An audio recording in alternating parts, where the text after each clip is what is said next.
Today I want to explain different sets of bagpipes and what I use them for. So these are all three sets of busking bagpipes that I use. The first set right here, 1900 Hendersons. They're built in 1900 by Peter Henderson. They have ivory mounts, so that means I can't bring them across the border unless I have the proper licensing, which is called a steadiest pass for the import and export of ivory. Now, I don't have that pass, and therefore, and I probably won't get it either because I don't really want to bring these across the border. Even if you do have the proper paperwork, sometimes they'll still confiscate your instrument, and I just don't want to lose these guys. I really like them. So these have a very big, bold sound. They're a vintage bagpipe, built in 1900 by Peter Henderson, who no longer is alive.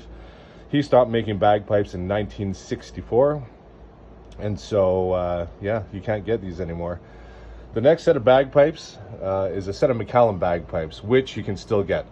These are 2014 McCallum bagpipes, I believe, which means that they were only built about a decade ago.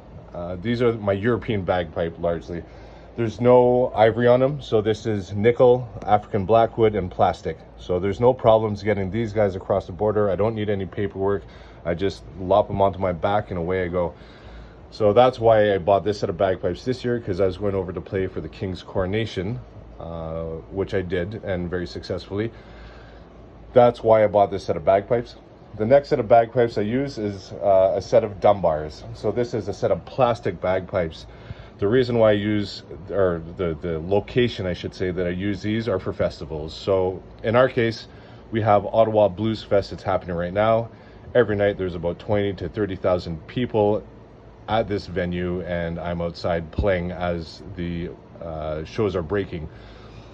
With this venue, there's also a lot of alcohol consumption. There's a very diverse crowd. So you sometimes, depending on the show, you'll get older crowd, and other shows are very much younger. What people do when they're under the influence of alcohol is they will bump into you, they will brush up against you, they will take your drone and try to use it as a microphone. They will do all sorts of silly things, and that is hard on a set of bagpipes, especially if they're made out of wood. This set of bagpipes is made out of plastic. It's a Canadian bagpipe from Dunbar.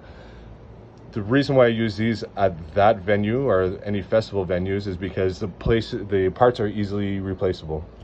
If a bagpipe is going to break, it's going to be at the pin, usually. That's the most common area for them to break. And it's easily replaceable because these guys are made in the Toronto area. So I can usually get a piece next day if I order it. With this set of bagpipes, I can't do that because they're made in Scotland. So if I want to get a piece, I need to contact the company. I have to pay in pounds, Scottish pounds. And then on top of that, I have to pay shipping and handling. So that gets pretty pricey if I do break a piece on these. And if I break a piece on these, well, I'm pretty much out of luck. The maker no longer is alive, and they don't make these anymore, as it's a vintage bagpipe. So this is my day-to-day competition, slow tourism busking pipe.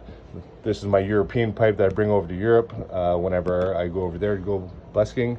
And this is my festival bagpipe, where if there's a lot of alcohol consumption and various people in a crowd, depending on the crowd, then I'll bring those because I don't have to worry about replacing these pieces. So there you have it. 3 sets of bagpipes, 3 different purposes. Now you know.